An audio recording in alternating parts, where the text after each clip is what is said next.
Tragedy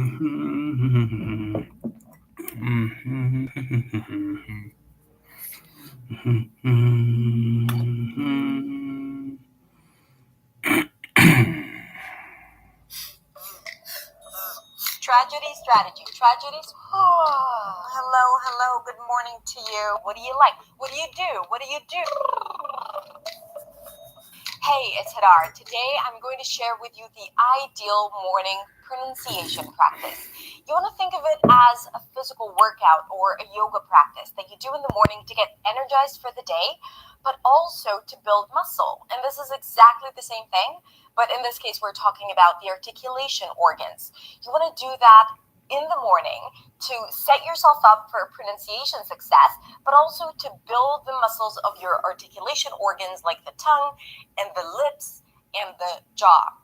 Now, I recommend doing it every single day so you're more in control of the sounds that don't exist in your native language, but it's also going to help you sound more clear in your native language as well.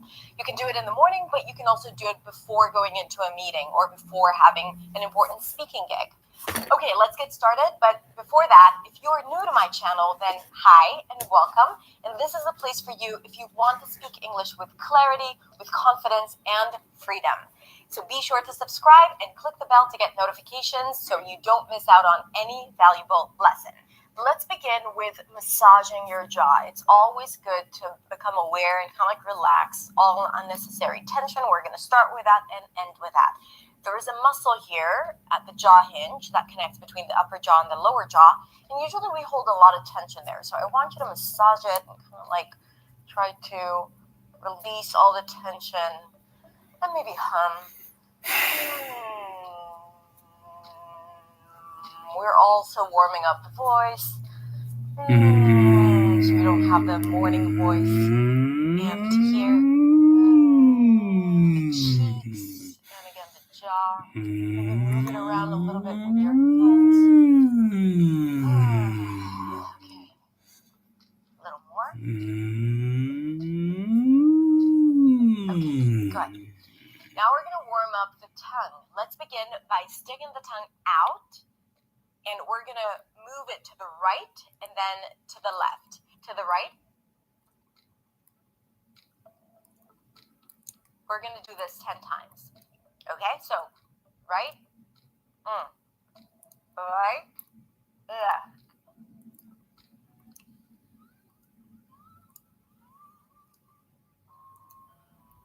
Okay, now we're going to stick the tongue out and bring it up and down. So stick it out and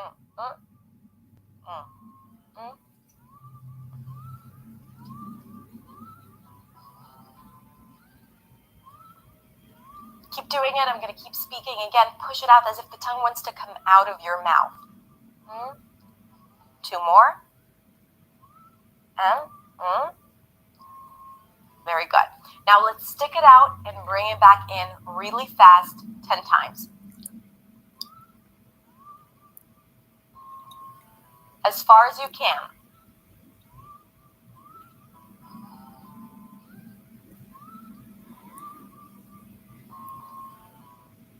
Okay, good. Let's release tension and blow your lips out. Okay, good. In the next exercise, we are going to clean the teeth with your tongue. So you want to move your tongue around. Keep doing it. Now, this is a really good exercise, especially before a meeting, so you make sure that you don't have green stuff or poppy seeds stuck between your teeth. I got you covered. Keep your lips closed. Good. Relax your lips. Good. Now we're going to use the tongue to massage the inside of the cheek as you're resisting the tongue with your cheek muscles. So, take your tongue, the tip of the tongue, and push it against the inside of your left cheek while the cheek is actually resisting it. So you want to push against. You want your tongue to feel like it's fighting something as you're massaging it. And get to all the different places inside your mouth.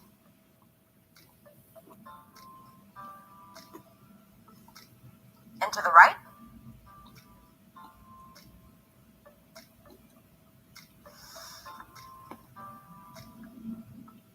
Good.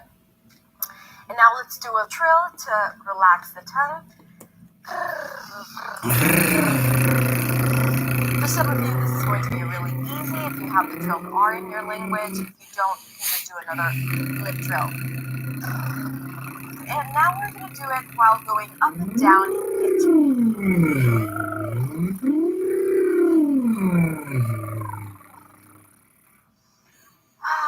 Massage the jaw a bit more. Very, very good. You're starting to feel your mouth, to feel the tongue, which is good because we need the tongue to articulate the sounds, and to be able to do it clearly, we need to be in control of the tongue.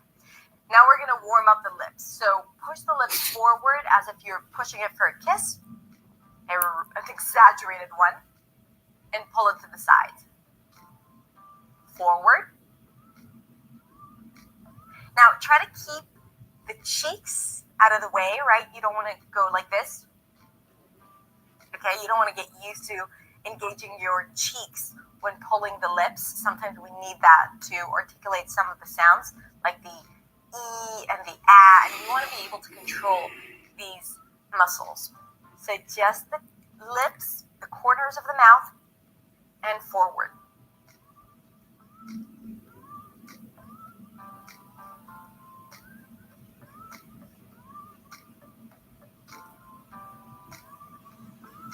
One more time. Okay, very good. Make sure you're not holding tension in your shoulders. If you do, just tell your shoulders to relax. Tell your face to relax. Okay, good. Now we're going to go into a few sounds. Let's start with the tip of the tongue consonants. Let's begin with a T sound. Make sure it's just the tip of the tongue touching the upper palate. Da da da da da da da. Na na na na na na na. La la la la la la la. Let's do it together. Ta ta ta ta ta ta ta. Da da da da da da da. Na na na na na na na. La la la la la la la. Ta ta ta ta ta. Da da da da da. Na na na na na. La la la la la. And now we're gonna move the tongue back a bit and switch between S and Z. Z z z z z. Now we're going to move on to consonants created with the lips. We're going to start with a P sound where you bring the lips together and release air. And then the voiced version of it. And then we're going to go to the nasal version of it.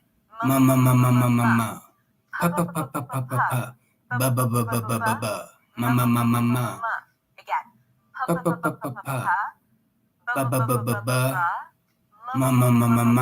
Let's add vowels to it. And we're going to use the consonant M.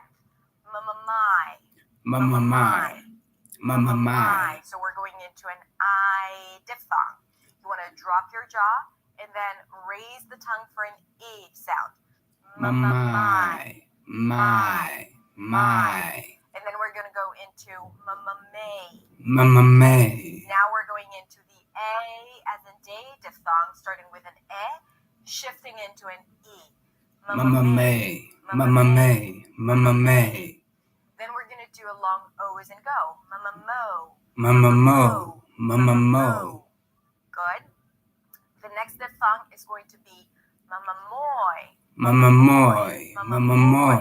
Oy as in toy. Mamamoy. And finally, we're going to use the ow diphthong. Mamamau. Just like in mouse. Mamamau. So we're going to do all 5 of them, one after the other.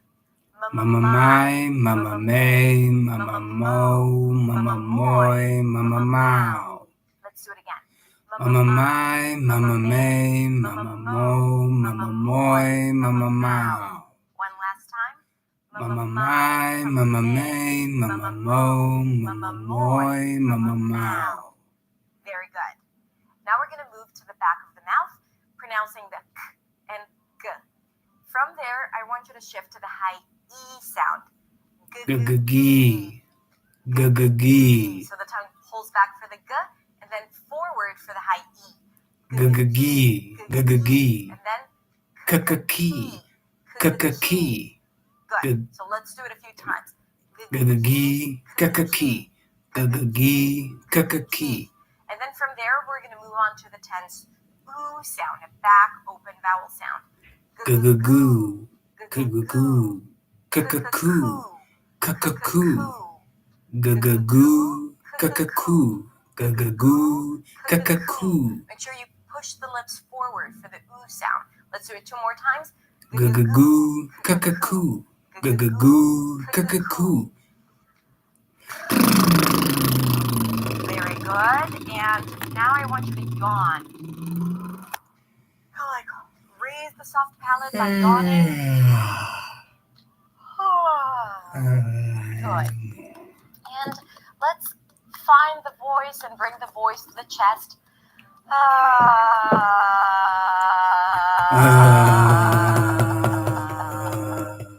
Hello, good morning. Hello, good morning. So you want to bring your voice to the chest. Hello, good morning. Hello, good morning to you. Hello, good morning to you. Bring the voice to the head. Hello, good morning to you. Hello, good morning to you. Hello, good morning to you. Feel the vibrations here. Hello, good morning to you. Hello, good morning to you. Good morning to you. Okay, let's move on to some tongue twisters. Let's start with my favorite, Unique New York, unique New York, unique New York, unique New York, unique New York, unique New York, unique New York, unique New York, unique New Let's say it York. again a little faster. Unique New York, unique New York, unique New York, unique New Now, York. as you're moving through the days, if you do it every single day, you'll see that it's a lot easier for you to say it faster. The next one is good blood, bad blood. Good blood, bad blood, good blood, bad blood, good blood, bad blood, good blood, bad blood, good blood, bad blood, good blood, bad blood, good blood, bad blood, good blood, bad blood, good blood, bad blood, good blood, bad blood, good blood, bad blood, good blood, bad blood, good blood, bad blood, good blood, bad blood, good blood, bad blood, bad blood. Good blood, bad blood, good blood, bad blood, good blood, bad, good blood, bad, good blood, bad blood, good blood, bad blood, good blood. The next one is tragedy, strategy. Tragedy, strategy, tragedy, strategy, tragedy, strategy, tragedy, strategy, tragedy, strategy, tragedy, strategy, tragedy, strategy, tragedy, strategy, tragedy, strategy, tragedy, strategy, tragedy, strategy, tragedy, strategy. Good. I used to confuse this one all of the time. Let's do some TH warm-ups. So let's start with just sticking the tongue out and pronouncing a voiced TH versus a voiceless TH.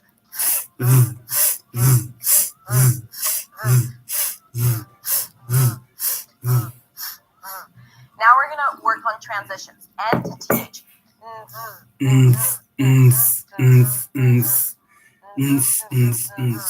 L to TH. You can also use the voiceless TH. Very good. And now STH. Make sure you stick the tongue out. The tongue is not too tight against the teeth. So the air comes out.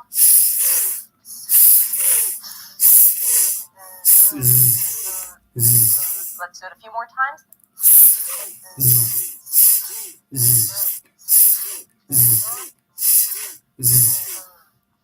Very good. Relax your lips. Release air. And massage your jaw again. Good. Very good. Finally, let's do some chunks. What do you? What do you? What do you? What do you want? What do you want? What do you want? What do you like? What do you like? What do you like? What do you like? What do you do? What do you do? What do you do? What do you do? What do you say? What do you say? What do you say? What do you say? Next one is going to go. Gonna go. I'm gonna go, I'm gonna go, I'm gonna go, I'm gonna go. She's gonna go, she's gonna go, she's gonna go, she's gonna go. I'm gonna go home, I'm gonna go home, I'm gonna go home, I'm gonna go home. I'm going to the office, I'm going to the office, I'm going to the office, I'm gonna go to the office. Next one is could have. Could have, coulda, coulda, coulda. Coulda, coulda, coulda, coulda, coulda. Notice that the D is really, really light. It sounds like a flat T, like a ra, like an R in Spanish. Ra, pero, coulda, Coulda, coulda. I coulda. I coulda, I coulda, I coulda. I coulda, I coulda, I could have, I could have done that. I could have done it. I could have seen it. I could have been there. I could have been there. I could have done. I could have done it. Seen it. I could have seen it. Could have been there. I could have been there. Coulda, coulda, coulda, coulda, coulda. Shoulda, shoulda, shoulda, shoulda, shoulda. Should have. Should have, shoulda, shoulda, shoulda, shoulda. Woulda, woulda, woulda, woulda, woulda. Would have. Woulda, woulda, woulda, woulda, woulda, woulda. Coulda, shoulda, woulda. Coulda, shoulda, woulda. Coulda, shoulda, woulda. Okay, that's it. To wrap it up, I want you to put your palm on your belly, one on your belly, one on your chest, and try to breathe into the hand that is on the belly. And breathe out. Close your eyes. Breathe into your belly. Back to your chest. And breathe out. And last time, and as you exhale, you can also release a sound. Breathe into your belly.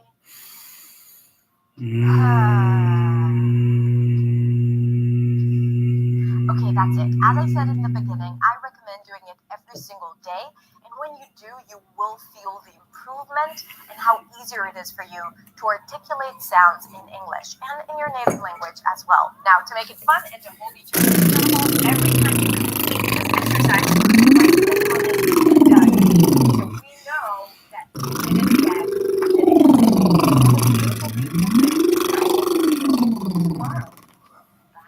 Oh no. Not necessary. Not necessary. The finale of The Legend of the Swan. The Legend of the Swan. The Legend of the Swan. I'm gonna go to the club. I'm gonna go to the club. I'm gonna go to the club. I'm gonna go to the club. Oh. Hey. Hey. Okay, so if I have a special beam cannon with one hand, right? What if I used two hands? Wait. Do you mean like the Kamehameha? No, not like the Kamehameha, because the Kamehameha doesn't drool things. Yeah, well, the last time I checked, neither do cannons. That's what makes it special.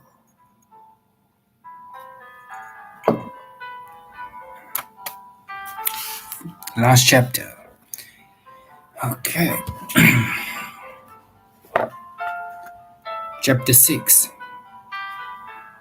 Petrified, her hands to her face, Gina knelt in the grass and watched Gregor's body gain momentum and began to roll over and over down the cliff. Suddenly, with an unpleasant jolt, he came to a stop, his fall broken by a clump of bushes which grew out of a crevice in the rock. The branches of the bushes shook in reaction to the jolt, and Gina prayed that they would hold him. He lay still, and she wondered if he had lost consciousness.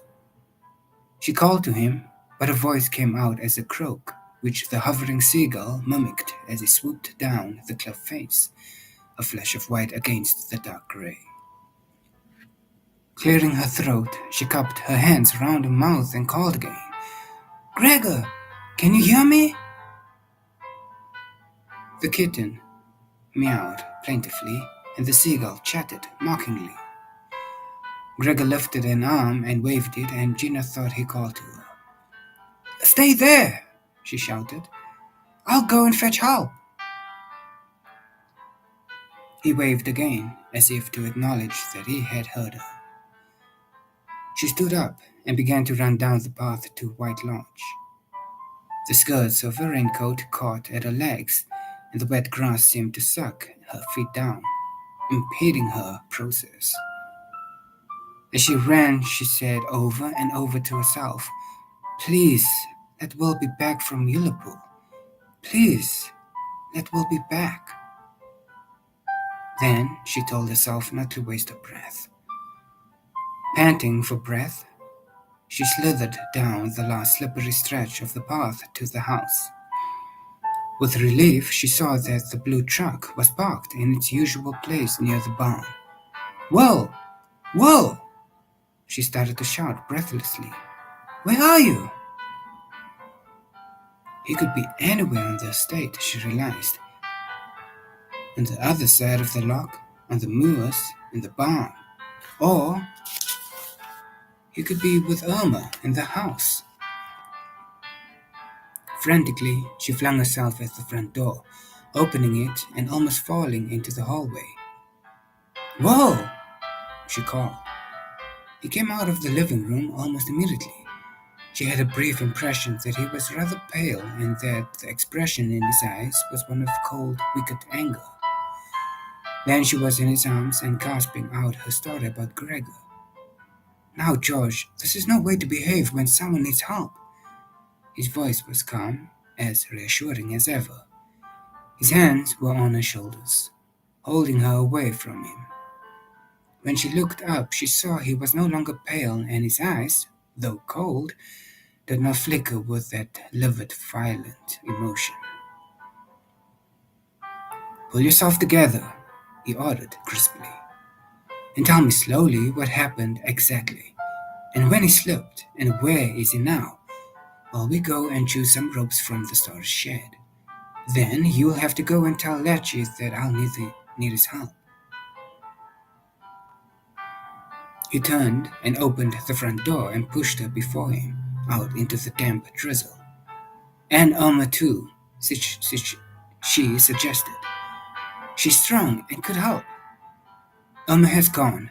She left about 10 minutes ago," he replied curtly as he strode ahead of her towards the bunkhouses. Looking round, Gina realized that the grey Volkswagen was no longer parked beside the two-seater which belonged to Andrea McNeil. Her plan to leave before Irma had misfired after all. Irma had gone. Was it possible that her departure was the reason why Will had looked so pale and angry when he had come out of the living room? As she caught up with him, she described once again, as clearly as she could, what had happened to Gregor. By the time she had finished, they had reached the storage shed, where only a few hours earlier she had made plans to leave the clan, and was selecting lengths of terylene rope.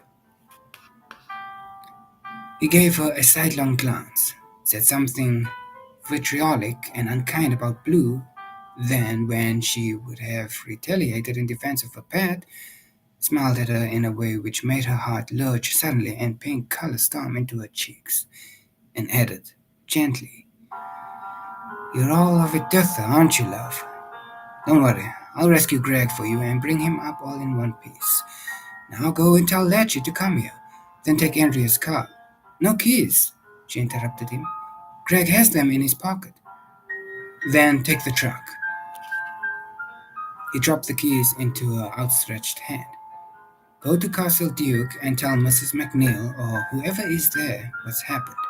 Say you need the help of some strong man, preferably some with climbing knowledge. Grant Parker and a couple of the shepherds would do. Ask for arrangements to be made for Greg to be taken to hospital as soon as he's brought up. He may have broken ribs or limbs after a fall like that. Now, hurry." "I don't know the way to the castle," she gasped, thinking how much better she felt now that he had taken charge. "Go to Lockenvie, ride through the village and take the first road to the left. The castle is signposted and you can't miss the way." "Thank you. You'll be careful. Well, please," she begged earnestly. "The rock is awfully slippery. I wouldn't like you to fall too." His clear, cold eyes appraised her, and he lifted an eyebrow in sardonic appreciation of her remark. "Huh, nice of you to care, George," he drawled dryly. "Unlike Greg, I shan't take any unnecessary risks, not even for you." Now off you go to Letchy's cottage. He turned his back on her. She hesitated a moment, gazing in puzzlement at his broad shoulders. Once again, she realized how little she knew about him, about his real feelings. She could only guess that something had happened to upset him, and her guess was that he was regretting Irma's departure. Leaving the shed, she walked down to Letchy's cottage. She found him in his kitchen sitting in front of a peat fire, smoking his pipe and reading the newspaper. Letchy did not like to work on a wet day. He listened to her carefully and courteously. Then, without a word, he stood up, took down an old oilskin coat from the hook behind the door, put it on, clapped a disreputable tweed hat on his head, ushered her out of the cottage, and strode away in the direction of the bunkhouses. Gina hurried after him and went straight to the truck. After a few false starts, she managed to get it going, and guided gingerly along the narrow road through the glen, lurching and bumping over potholes brimful of muddy water. Lock and V was a single deserted street of squat thatched cottages. Thin spirals of smoke rose from the chimneys, adding to the grey cloud which hovered over the whole area. Beyond the cottages, Gina found the road to the left and turned onto it, thankful to see that it was surfaced and in good repair so that she was able to accelerate. After 20 minutes of driving round innumerable bends as the road wound, a dark grey ribbon of wet tarmac across dank, dismal moorland which stretched drearily for miles under heavy, purplish grey clouds, Gina was glad when she saw a signpost which indicated that Castle Duke was only half a mile away. At last, the road straightened, cutting through a forest of gloomy, dripping wet spruce trees. Imposing stone gateposts appeared on the left, and she turned the truck to drive between them up a wide driveway which led to a massive pile of stone masonry. Turrets and battlements reared up against the cloudy sky, giving the castle an authentic Gothic appearance and bringing to mind stories of vampires and ghosts. The yellow gleam of electric light glowed here and there from latticed windows deep set in the thick walls. Gina parked the truck and jumped down. She ran to the great oak door which was under a curved archway. She pulled on the old-fashioned doorbell handle and was relieved when the door swung open silently to reveal a tall man. Judging by his green suit, which was fastened by large brass buttons, he was some sort of servant, although the glance he gave her down his nose was extremely supercilious, as if he considered she had no right to approach the castle by the front entrance. She explained why she was there. Without hesitation, he invited her into a wide hall which had a stone floor. Ancient banners hung from authentic smoke-blackened beams. Colorful woven tapestries depicting hunting scenes decorated the thick stone walls.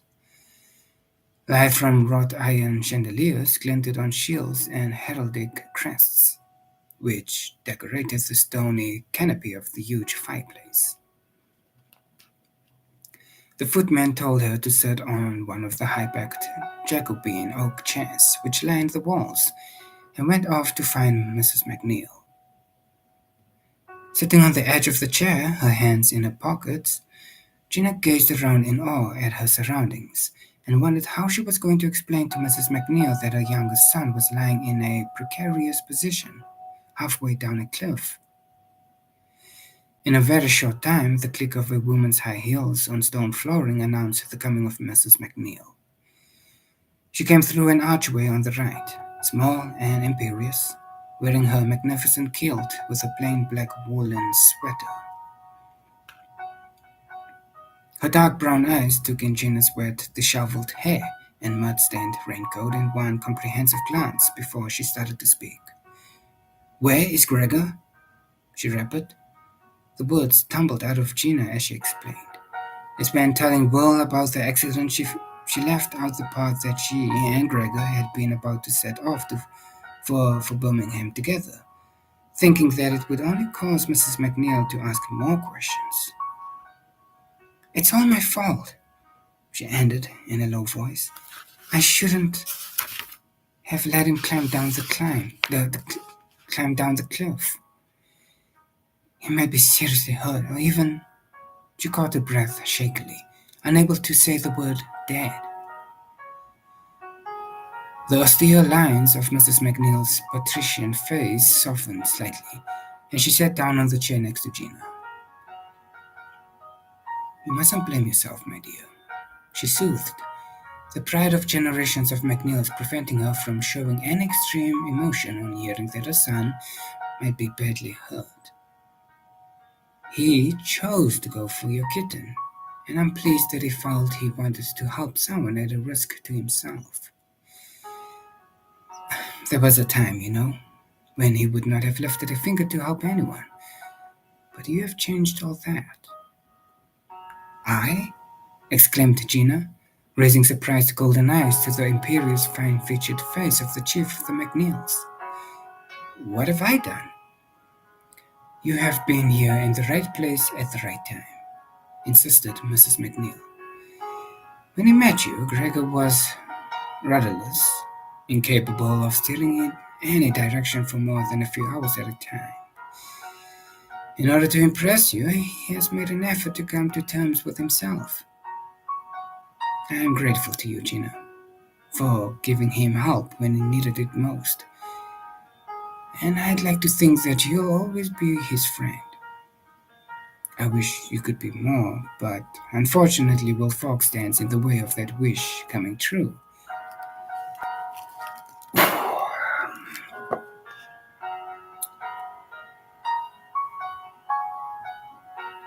Just as he stands in the way of a few of my wishes. Now, I'm going to take you to Andrea, and she'll see that you have some tea while I go and arrange for some men to go over and help Will to rescue Gregor. From then on, everything happened so quickly that Gina was slightly bewildered. Andrea appeared and took her off to a pleasant sitting room where a young man was lounging before a fire, listening to a record player. Andrea introduced him as Blake Fraser, her cousin from the States, and then bombarded her with questions about Gregor's fall.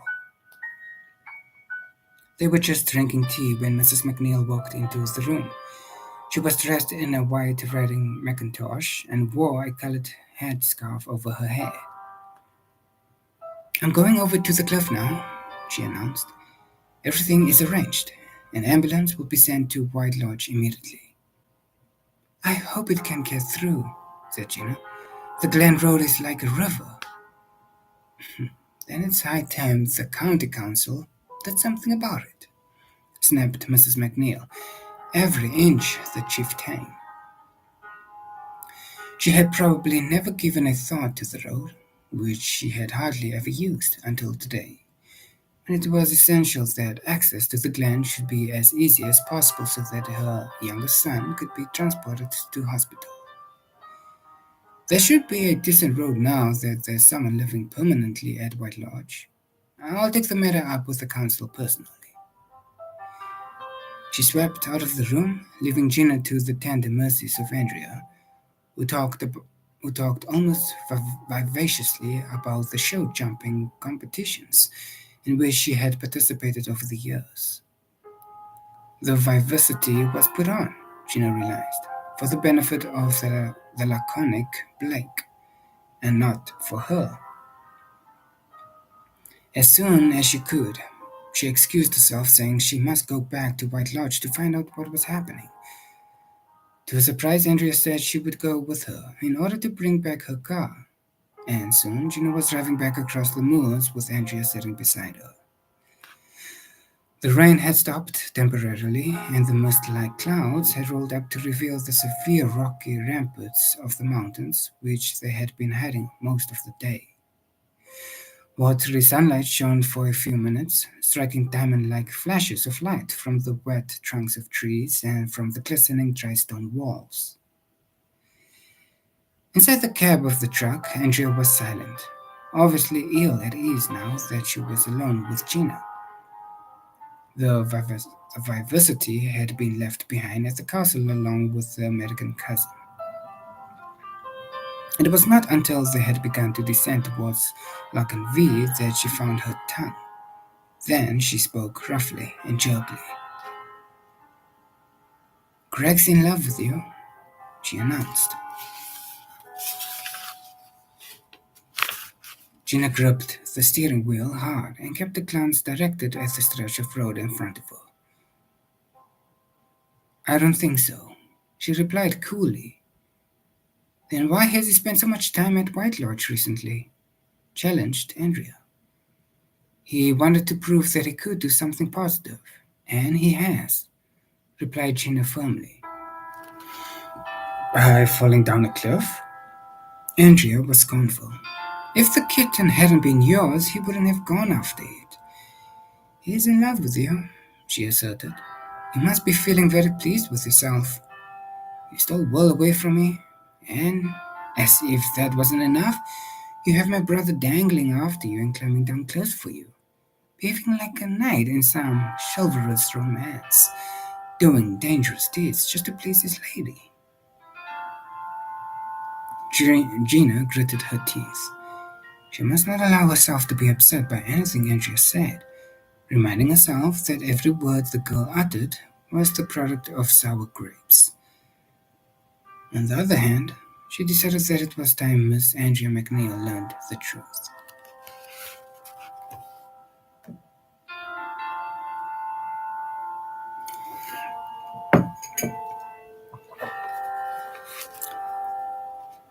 "That is untrue," she said coolly. "In the first place, I couldn't steal Will from you because he wasn't and never has been yours to steal. He regards you as a schoolgirl, and any feeling that you have for him he sees as a mere infatuation, which he can do without because he finds it embarrassing." She heard Andrea draw in a breath sharply as if in pain and realized ruefully that she would have to pay for making that remark. Andrea was too spiteful to let it pass unpunished. "And in the second place," she continued, "Gregor and I are good friends, nothing more. He is not in love with me." Unfortunately, her voice faltered a little as she made the statement about Gregor. She had just recalled the ardent glow in his eyes that morning when he had heard she was about to jilt Will. He could not and must not be in love with her, she thought rather wildly, because she was certainly not in love with him. She found him attractive and good company, but she was not in love with him or anyone else. She wasn't even in love with Oliver anymore. But Andrea had noticed the quaver in her voice, and with her usual quickness, she pounced at once. "You don't sound very sure," she sneered. "You needn't keep up appearances with me, you know. I expect you're sorry that you're engaged to Will now and that you have met Gregor. Perhaps you'd like to jilt Will. Why don't you? Why don't you give him back his diamond ring and marry Gregor instead? I can assure you, you'd be pleased, my mother, if you did. She thinks you're the best person to ever cross my playboy brother's path, so you wouldn't find any opposition there. And I suppose if I did jilt him, you'll be ready and waiting to comfort Will," retorted Gina tartly. "Catch him on the rebound. Is that your little plan?" "Yes, I can imagine that's the only way you could get him." Again, Andrea drew a sharp breath, and again Gina wished she had said nothing. "Yes, I would like to comfort him," said Andrea. "And if you like, I'll tell him for you that you're in love with Gregor and that he loves you. Then Will can do the right thing by you and release you from your engagement to save you from jilting him. Of course, You must realize that it's possible he knows you've been two-timing him during the past few weeks, ever since you met Gregor. Gina seethed in silence. There was little use in denying Andrea's accusation and telling her that it was impossible for Will to be two-timed by herself when she was not properly engaged to him. To do so would involve her in a long explanation which she was not free to make, for the simple reason that the engagement was Will's secret as well as her own, and he had used it to protect himself against gossip as well as from Andrea and her mother. Fortunately, Andrea accepted her silence as a sign of defeat and made no more scathing comments or suggestions. So the rest of the journey was made without a word being said by either of them. They reached the White House amongst the birches just as rain began to fall again. There was a big ambulance parked close to the path coming down from the cliffs, and its rear doors were open ready to receive a stretcher. Two other vehicles were parked in front of the house, Mrs. McNeil's Rolls-Royce and a Land Rover with the words Castle Duke painted on its dark green door. Gina was about to start walking up the path, with Andrea close behind her, when she saw a group of people coming towards her. With a word to Andrea, she turned back and they both stood and waited beside the ambulance. Mrs. McNeil headed the procession. With her hands at the pockets of her riding mackintosh and her headscarf soaked with rain, she still managed to look regal and self-confident. Behind her came the stretcher to which Gregor had been bound. It was carried by two ambulance men and was followed by two other men, both wearing dark green tweed suits, obviously the gamekeepers from the Castle Duke estate. "Is he badly hurt?" asked Gina urgently, looking down at Gregor's white face, which was blotched with purple bruises. His eyes had been closed, but when he heard her voice, he opened them and they looked like dark, empty caverns in his pale face. Uh, One broken leg. Could have been worse," said Mrs. McNeil briskly. "Oh, Gregor, I'm terribly sorry. It was my fault. I should have gone without the kitten," said Gina softly, walking along beside the stretcher. He smiled faintly, a ghost of his attractive flashing smile. "Not your fault," he murmured, with some difficulty because the painkiller which the ambulance man had given him was beginning to take effect and make him drowsy. "I wanted to show you that I'm as good as Will. At least, I thought I was as good as him. I'm nothing but a show-off. I always have been. Next time, I'll do as he says. I'll think first and act afterwards." He was being lifted into the ambulance, and he raised his head a little so that he could still see her. "Thank Will and Leggy for coming to the rescue, please, Gina. Come and see me in hospital. You mustn't leave the Glen. You mustn't go to Birmingham. You must stay." He sounded suddenly desperate. "Mother, tell her, please. She's not to go away." His voice faded as he disappeared into the ambulance. Mrs. McNeil entered the vehicle and Gina could hear her saying something to him. Then the rear doors were closed, the ambulance men took their seats in front, and the heavy vehicle lumbered away along the road. Gina and Andrea stood side by side and watched it go. "I suppose I'd better go to the hospital too. Mother seems to expect it," muttered Andrea sulkily, having looked around and made sure that Will was nowhere about. "Do you want to come with me?" "No, thank you," replied Gina, who was determined to do nothing which would make Andrea think she was interested in Gregor. The girl glanced past her, up the path, but no one was coming from the cliff. So, with a shrug of her shoulders, she turned away and went off to the two-seater car. Soon the car was leaving with a roar of exhaust, closely followed by the Land Rover. Gina watched them go and then turned to the path, intending to find Will and Latchy. She did not have to go far. They were strolling towards her, ropes coiled over their shoulders, moving in a leisurely fashion in spite of the rain, as if they had all day. At the sight of Will's damp, tousled hair and his white shoulders under the old green army sweater he was wearing, Gina felt a sudden lift of relief mingled with delight. He had dared danger to rescue Gregor, and he had succeeded in his usual calm, competent way. As he came nearer, she saw that he had also rescued Blue,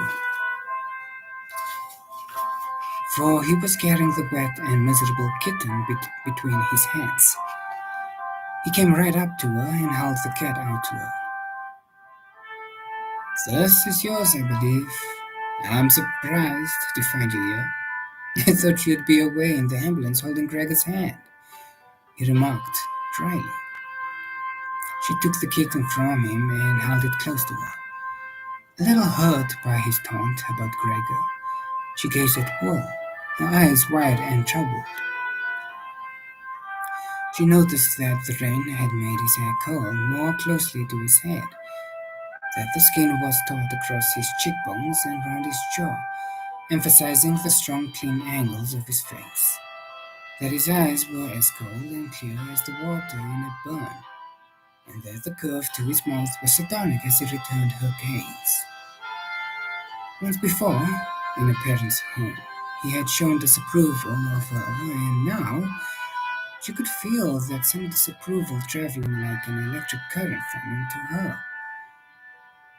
She had done something which he disliked, and for the time being he hated her. "I'll be on my way," Lecce was muttering, as if he sensed there was trouble brewing between them, and he wished to be gone before he broke. "That was a fine piece of rescue work you and I were doing on the cliff there, Will. Not that McNeil's men went to help. They were, but without you and me, they wouldn't have known where to start. And I'm thinking your lone kitten has 9 lives. So it has." He went off, and in the silence he left behind him, Gina could hear rain pattering on the leaves of the rhododendron bushes, on the roof of the porch, and on the stiff, shiny material of a red raincoat. Will started off towards the house. She fell into step beside him. "Gregor asked me to thank you for rescuing him," she said hurriedly. "Why haven't you gone to the hospital with him?" he asked coolly, ignoring her thanks. "I was afraid Mrs. McNeil might misunderstand if I did," she replied. He raised that infuriating eyebrow at her, making her feel as if she had spoken illogically. "Really?" he remarked with a touch of irony. "You shouldn't worry about that. She thinks very highly of you. She keeps telling me that you're far too good for a bowdy-minded ex-soldier like me. She seems to think that in time I'll believe that she's right, and I'll break off our engagement so that her beloved Gregor can try his chances with you. I gather she doesn't know you were about to elope with me." "We weren't eloping," she stormed at him, eyes blazing with green gold fire as her anger was roused by his sardonic needling. Then suddenly, remembering, she gasped, "Oh, you found my note." "Yes, I found your note. You intended that I should find it, didn't you?" he jeered. "I seem to go through life finding notes left by people who walk out on me, as if they're afraid to tell me the truth. Gregor's accident seems to have put paid to your plans. So, what are you going to do now?" Gina licked her lips, which were suddenly dry. Surely he wouldn't turn her away from his house just because she had intended to leave with Gregor, instead of waiting for him to take her. She searched his face for some signs of mockery, but it was quite hard, and his eyes were still cold. I thought I could, she began, then changed her mind. Please, could you let me stay another night? She asked in a small voice. And please, could you take me south tomorrow as you promised? He regarded her narrowly, his mouth twisting unpleasantly. You can stay the night, he agreed curtly, but I'm not making any promises about tomorrow. That's another day, and anything could happen between now and then. Gina felt fear prickle her skin. Threat underlined his words. He was going to make her pay somehow for attempting to leave without telling him. He thrust open the door.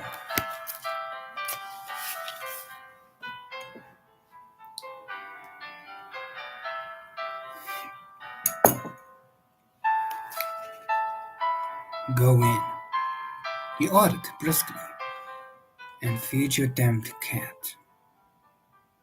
I'll go and dump these robes, and when I come back, you and I are going to have a straight talk. Gina went into the house quickly, and the door closed behind her. In the hall, she sat glued down, took off her raincoat, kicked off her shoes, and went into the kitchen to find milk and food for the kitten. All the time, her mind was busy searching for ways to placate Will when he came in, so that he wouldn't punish her too severely. He would be wet, as she was, and he would be tired after the physical and mental effort of organizing Gregor's rescue. He would want hot water to wash in and something hot to drink. She would change out of her damp clothes and then make some tea. Her thoughts skidded to a stop. All her clothes were in her cases, which were in Andrea's car. She would have to make do with toweling her hair and making it tidy. While she was combing her hair, she heard Will entered the house. He was whistling, a sound which made her relax a little. He wouldn't whistle if he was still in a bad mood. He bypassed the kitchen and went upstairs, and soon she could hear the sound of water running in the bathroom. When he came to the kitchen, she would attack first, she decided. She would ask him why he had let Irma go. She was sure that the departure of the German woman was the cause of his dourness. Then, when she had the advantage, she would tell him the real reason for her decision to leave the clan before Irma left. Footsteps on the stairs warned her of his approach. She made the tea and set the pot on the table, turning to greet him with a smile. Why haven't you changed out of those damp clothes? He rapid, and immediately her advantage was lost before she had even opened her mouth. All my clothes are in Andrea's car, she explained. So you were eloping, he accused. His hair was still damp and ruffled. The taut skin across his cheekbones was aglow from exposure to the rain that afternoon. He had changed into a blue shirt, which she had not seen before, and he was still in the process of buttoning it down the front, so that she had a brief tantalizing glimpse of his white-skinned, muscular chest, blurred by dark hair. He was different, or so she thought, not realizing that the difference was in herself, changing her view of him. He was no longer just Oliver's rather unconventional elder brother, who had been concerned about her and had wanted to help her. He was a vigorous, powerful man with whom she had lived for almost 6 weeks, and who had once held her in his arms and had asked her to take the next step with him.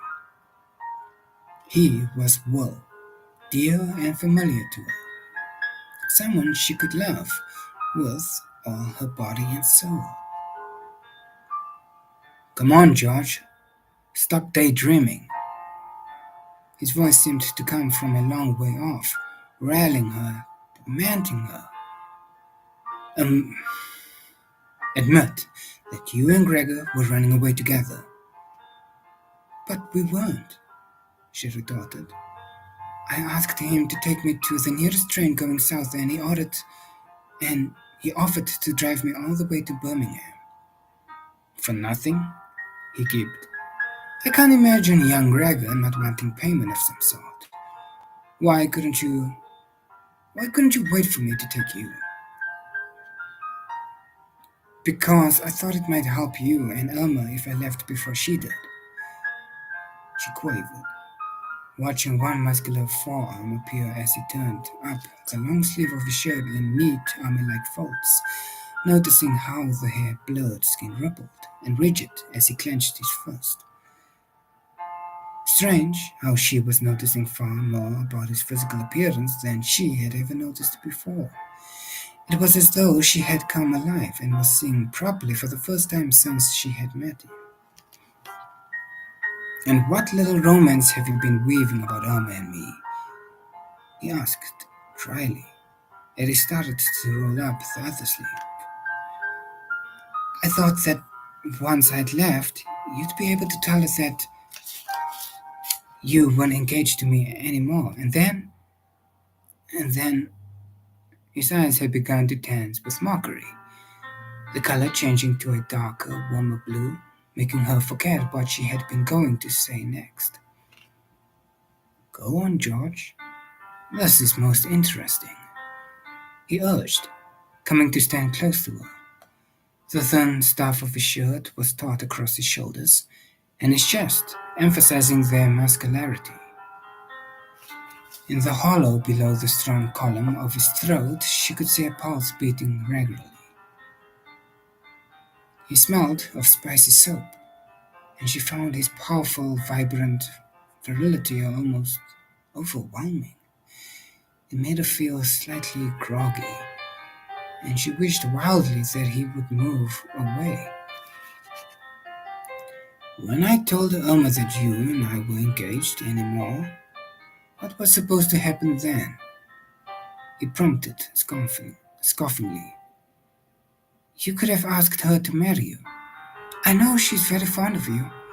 She told me so herself.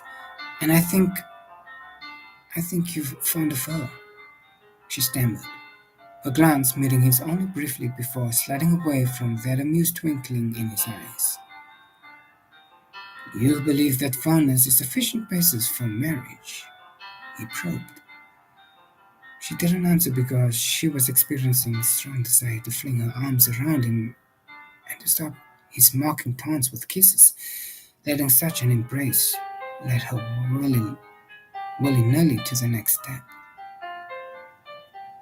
No answer, he jeered. Then let me answer for you. It isn't. I have no wish to marry Elma, nor has she any wish to marry me. In fact, I think she might marry a very good friend of mine who's still in the army. Gina looked up then, her eyes wide and startled. Then, what was she doing here? She demanded, feeling very foolish and naive. Just visiting, as she said. She was on holiday, and while she was in Britain, she thought she'd look me up and bring me news of people I used to know in Hamburg. She didn't intend to stay, but you invited her too, and I must admit, she was a great help while the campus were here. Oh, Gina felt deflated. But she told me she was staying to make sure you didn't make the same mistake twice. She thought I was like Bridget and that you'd been attracted by the same type of woman. If it's any consolation to you, George, he said gently, I can tell you that she decided by the end of her stay here that you aren't as soft and helpless as you appear. Now, let's get back to you and Gregor. Have you told him we're not engaged? I told him that I was going to Georgia so that you could marry Irma. Oh, what a mess. Another mess. I thought I was helping you and Irma, and all I've done is cause Gregor to be hurt badly. She moaned. Never mind, he comforted. It was his own decision to go after Blue, and he recognizes that. He's come a long way in these past weeks. Why don't you stay a little longer so that you can visit him while his leg is mending? Now that you have jilted me, you needn't worry how it will look, he suggested. He was her kind friend again, trying to help her by making it easy for her to visit Gregor because he thought that was what she wanted to do most. His kindness, however, was hurting much more than his unkindness had, and she pushed it away. No, thank you. You'll have to take me to the train tomorrow, she said. It's time I left, Will. You've been very kind and helpful, but I'm better now. I can face up to life again without any help. Her voice shook, and she had to turn away quickly. Then his hands were on her shoulders and sliding forward over her breast so that she was pulled against him. Held like that against his warm body, she was a prisoner who had no wish to escape. She felt his cheek against her hair. He whispered in her ear, I'll miss you when you've gone, not just your cooking.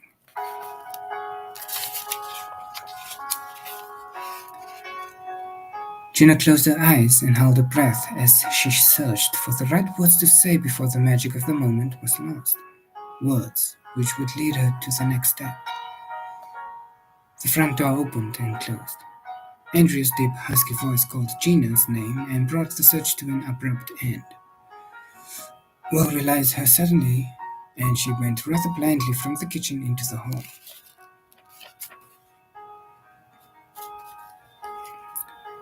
Andrea's dark eyes were bright and inquisitive as she looked past Gina to Will and then back again to Gina. I have brought your cases, she said. I thought you might need them. I'll go and fetch them in, murmured Will, passing Gina and going out of the house. I thought you'd like to know too, that Gregor's leg is broken only in one place and that he should be up on crutches soon, said Andrea. He told me to tell you he'd like you to visit him. My mother said I was to tell you that you'll be welcome at the castle any time. I'm afraid that won't be possible, replied Gina stiffly. I'm going to Birmingham tomorrow. My home is there, you know, and I'm not married to Will yet. Gregor was just being helpful by taking me down there instead of Will. I see, drawled Andrea, her disbelief showing in her arched eyebrows. In that case, I'll say goodbye and hope that you'll never come back. She turned on her heel and went out of the house back to the car. Gina paused long enough to watch her talking to Will. Then she went back into the kitchen to drink cold tea. Eventually, Will came into the house and she heard him go upstairs with the cases as the sports car roared away. When he came downstairs again, he put his head round the kitchen door to announce gruffly that it was time he did some work on the farm. Then left the house again, banging the front door behind him. She did not see him again until he came in for the evening meal. And then he was uncommunicative, the expression in his eyes distant. When she spoke to him, he answered absently, and in the end she withdrew into silence herself, hurt by his withdrawal. Evening sunlight, breaking through the clouds, slanted into the room, and Gina wondered where she would be the same time the next day. Still traveling south, she supposed her back turned on Glengorm and all that it had offered. Her throat grew tight and the room blurred before her eyes. Accusing herself from the table, she began to collect dishes in readiness for dishes in readiness for washing up. Through the window above the sink, she could see the swan swimming on the loch, taking advantage of the evening sunshine after a day of rain. Later, she would go and feed them. She heard Will leave the kitchen. A few moments later, he came back with Lecce. I was just passing the door, and it came to my mind that I should be telling you what I was doing this morning in the town. Lecce was explaining in his sing-song voice. Sit down and tell me then, replied Will easily, going over to the cupboard where he kept his whiskey. Would you take a dram while you're talking? Aye, I will, said Lecce, settling into one of the chairs at the table. I've been feeling a wee bit chilly this evening. We were after getting awful wet this afternoon. A wee dram would be fine. That is if you're taking one yourself. He would be there for the rest of the evening, thought Gina, with a sinking heart. His voice would drone on, and like the bagpipes, Will, patient and forbearing with him, would sit there listening to tales he must have heard many times. Occasionally he would say a few words, but it would be Latchy who would hold the floor. Then, when the older man had taken his full of whiskey, he would decide it was time he went to bed and would leave. Even his leave-taking would be a long, drawn-out affair because he would linger on the doorstep, talking about the stars, if there were any, to see, or the weather forecast, and always he would mind a day when something or other had happened, and off his drone would start again. She supposed he would be here tomorrow evening, and every evening after that. In her mind, the evening stretched into weeks, months, years, with Will sitting there listening to Latchy, until his dark hair began to turn grey. His broad, straight shoulders began to stoop a little, and he lost his gaiety and enthusiasm and became just another elderly man, alone and lonely in the glen with only memories for company. Tears dimmed her eyes again as she finished drying the last dish.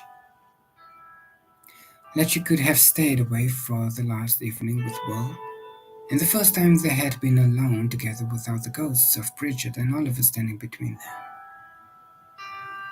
She put the dishes away and wiped down the draining board. Already the two men were on their second dram of whiskey, and Letty's voice was chanting away. Well now, he was saying, I'm going to tell you what has been in my mind these past 6 weeks.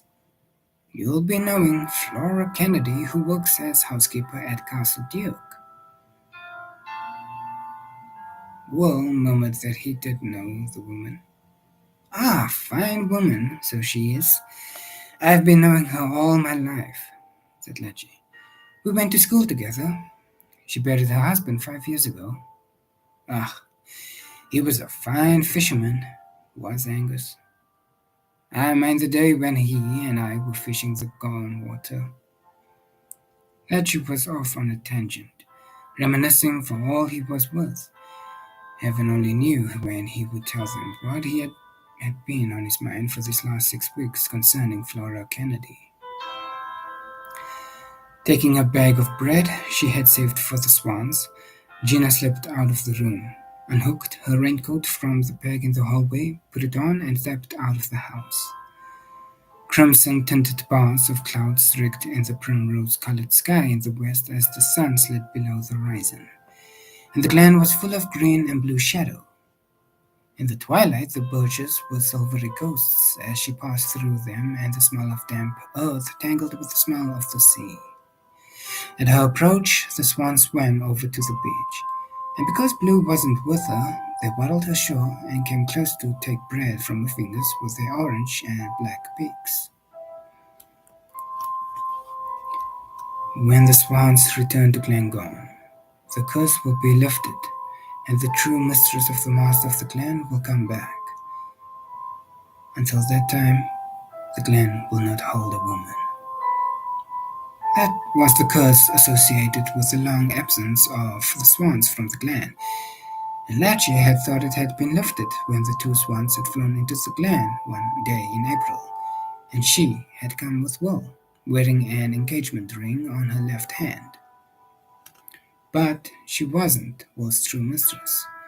She was only his pseudo fiancée, and tomorrow she would be going away. The swans would stay, so there was the possibility, if one believed in legends and curses, that another woman would come to the glen.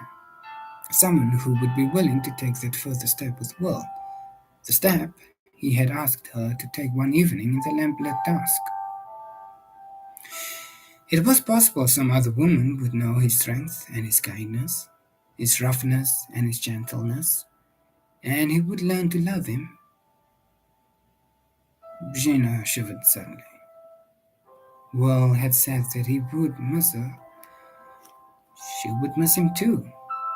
She would miss his noisy banging on her bedroom door in the morning, his, his often caustic comments about her sleepiness, his whistling of a certain saucy song which told a story of slow seduction.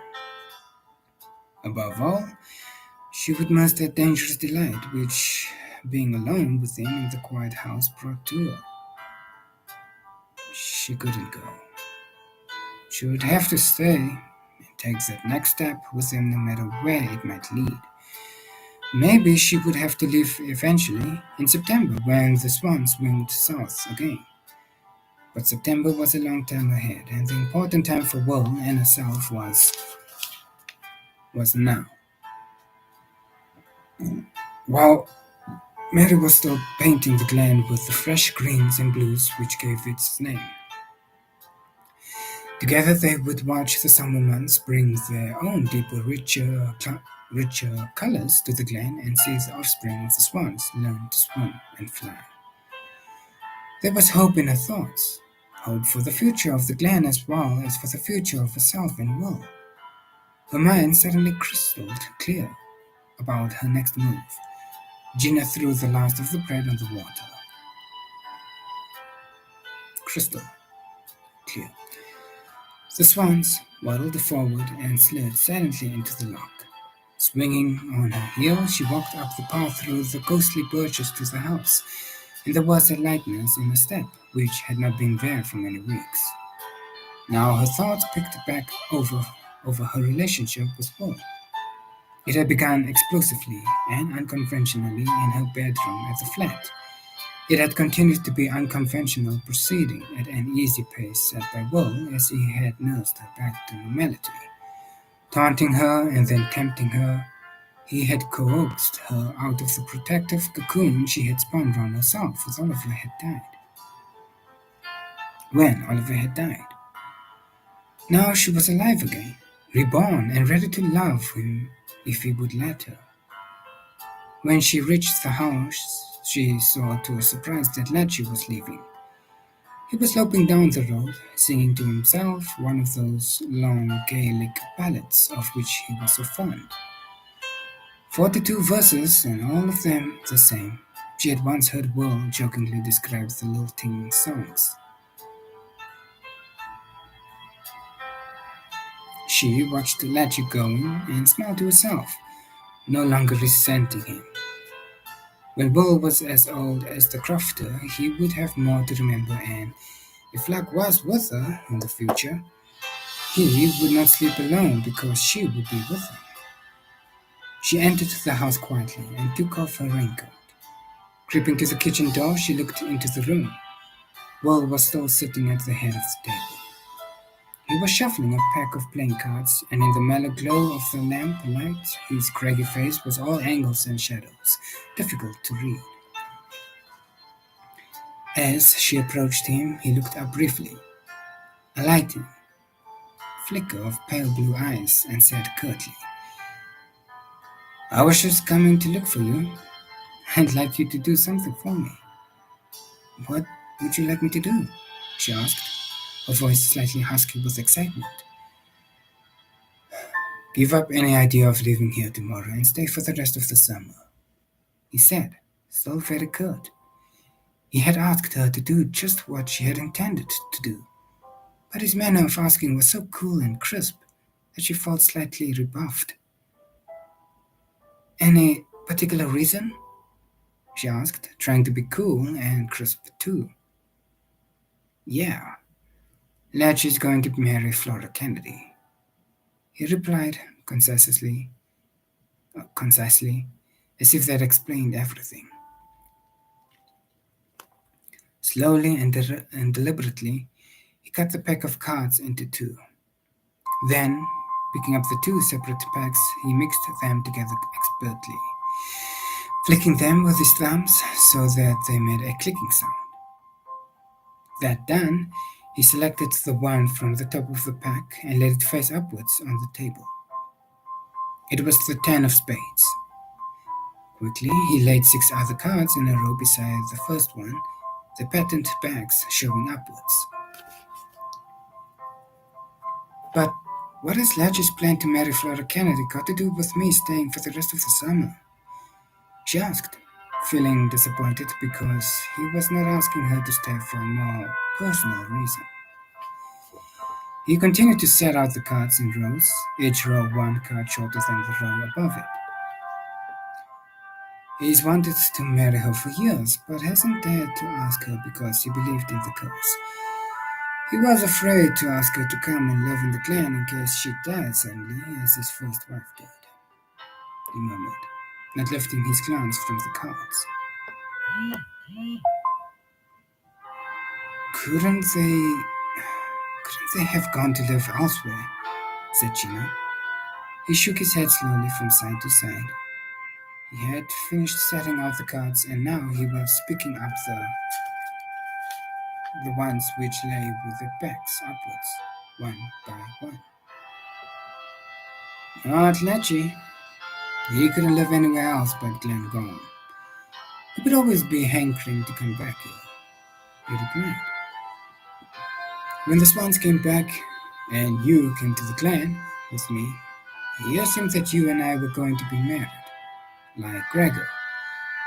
He saw Noel's ring on your finger and assumed it was mine. He's been waiting and watching ever since. Now he's decided that you're here to stay and that his problem is solved. He thinks the curse has been lifted, so he's asked Flora to marry him. She has accepted his proposal, and they'll be married 3 weeks from tomorrow. He came to tell me tonight. I hadn't the heart to tell him that you would be leaving tomorrow and would probably not return. I'm asking you to stay, George. Please. For Ledger's sake. At least until they married and Flora settled in the clan. Her mind in a turmoil, Gina gazed at his big hands moving amongst the cards. Down by the lock, everything had been clear. She had recognized that she could love him and live with him, and she had come to tell him, expecting nothing in return except his rousing kisses, which would have led inevitably to the next step in the relationship. Now she was in the middle again, and wasn't at all sure whether he wanted her after all. Suddenly she was reminded of the evening when he had stood and watched her working at her embroidery. Something of the irritation he must have felt then rose up within her as she watched him calmly picking up cards and laying them down in new positions. Apparently he was far more interested in the outcome of his game of patience than he was in her. Leaning forward, she snatched the few cards he was holding in one hand and flung them across the room, startling the kitten which was sleeping in its basket. Then, with a sweeping movement of her hand, she scattered the cards on the table in all directions. For an electric moment, green-shot golden eyes blazed down into frost blue eyes, which slowly darkened and began to dance with devilment. "Well, well," drawled Will softly, pushing back his chair and rising to his feet slowly. Coming round the corner of the table, he began to walk menacingly towards her, forcing her back against the wall. I've wondered when you'd come alive. What caused that little display of temper? You did, she seethed. You're so smug, so confident that I'll stay. But why should I stay for Lecce's sake? Why don't you ask me to stay for your sake? Don't you ever want anything for yourself? As a matter of fact, since you ask, I do want something for myself. He replied tranquilly, standing over her, his brawny arms crossed over his chest. I want you, but only when you're ready, and not half alive. Supposing, she whispered shakily, putting a hand upon his forearm to caress it with her fingers, lifting her eyelids slowly to look up at him, feeling the blood rush to her face as for the first time in her life she made a deliberate attempt to entice a man. Supposing I told you that I'm ready now, what would you do? He left her in no doubt about what he would do. In a second, she was in his arms and crushed against him. His kiss was all she had anticipated it would be, and she responded readily to it, feeling desire scorch through her, its flame devouring any final doubts she might have had herself. When they drew apart at last, they were both breathless. We'll have to be married, Will murmured huskily into her hair. That's the next step for us. Once again, he had surprised her. She had been sure that when he had originally asked her to take the next step with him, marriage had not been his intention. She pulled away from him so that she could see his face. He returned her searching gaze steadily, an expression of such tenderness in his eyes that for a moment she wondered whether this was really her familiar rough and sometimes rude friend.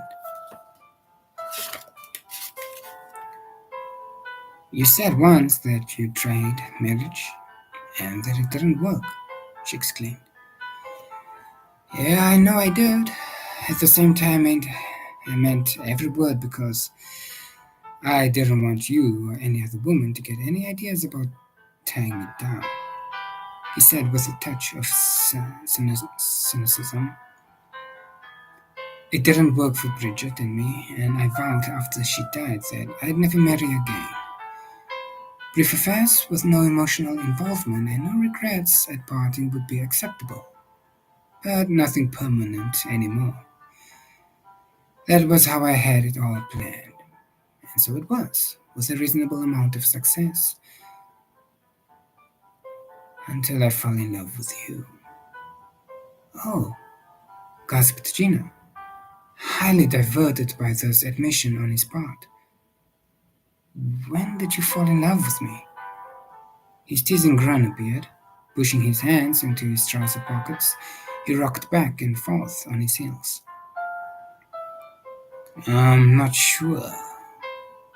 I was attracted to you from the first time I laid eyes on you in your bedroom at the flat, but I thought you were just another attractively packaged parcel, all show and no depth, soft and silken to the touch, but cold and empty underneath.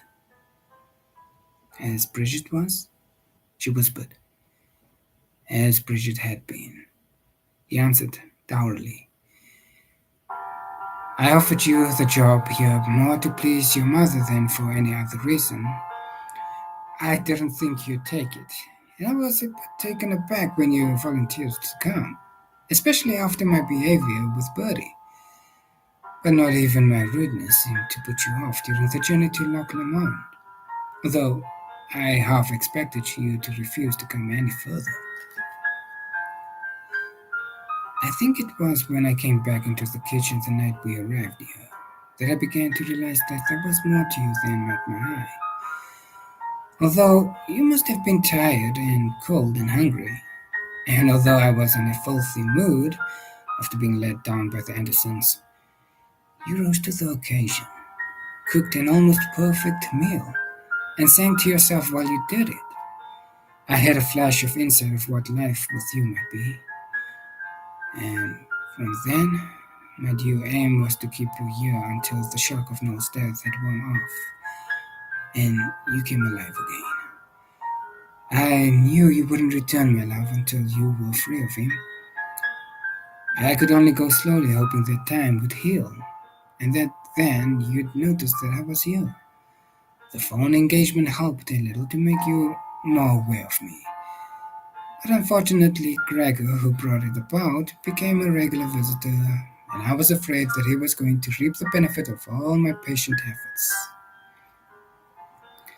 His face taunted and darkened when he spoke of Gregor, and Gina had a glimpse of a passionate possessiveness which sent a strange little quiver of excitement through her. When I came in today and found your note, continued Will tersely, I was furious, mostly with myself for having allowed you to get under my skin to such an extent that the thought of you going anywhere with Gregor made me feel murderous. I suppose I should be grateful to you, kitten. If Gregor hadn't decided to rescue him, you would have left the clan before I returned from Liverpool. As it was, I was very tempted to push Gregor down the rest of the cliff into the sea instead of rescuing him. Oh, you were jealous of him? Accused Gina, clapping her hands together, feeling rather pleased that she was capable of rousing such an intense emotion in such a self-contained man as well. I admit it, he ground out savagely, and Andrea didn't help at all when she brought your cases back here. For one thing, she interrupted us at a rather special moment, and for another, she told me that you were afraid to tell me that you preferred Gregor to me and wanted to discontinue our engagement. Are you in love with him, George? If so, say so, and I'll take you over to the castle now. Would I have said that I was ready to take the next step with you if I were in love with him? Silly, she retorted, smiling up at him, sensing suddenly that he was very uncertain and had been made so by his experience with Bridget. I love you, Will. Look. She held out her left hand to him, and he glanced down at it. It was ringless. Where's Noel's ring? He demanded, looking directly at her, his eyes darkening. I've decided not to wear it anymore, she replied, laughter bubbling up inside her. I've developed a liking for topazes because someone said once that they match my eyes. If I thought you had to give them to me, I'd stay here forever, even when the swans fly south. I'd stay with you, Will.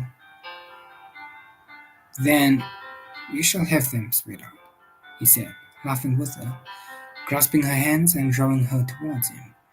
Her fingers rested lightly for a moment on his chest, and she felt passion stir and ripple through him. Then she was swamped again by his embrace. The lamp on the table flickered a little, as if running short of oil, making black shadows dance on the walls of the room. From his basket, which was still scattered with playing cards, the kitten gazed drowsily at the closely entwined figures of the man and woman. When they turned and walked slowly from the room, he was tempted to follow them and to go where they were going.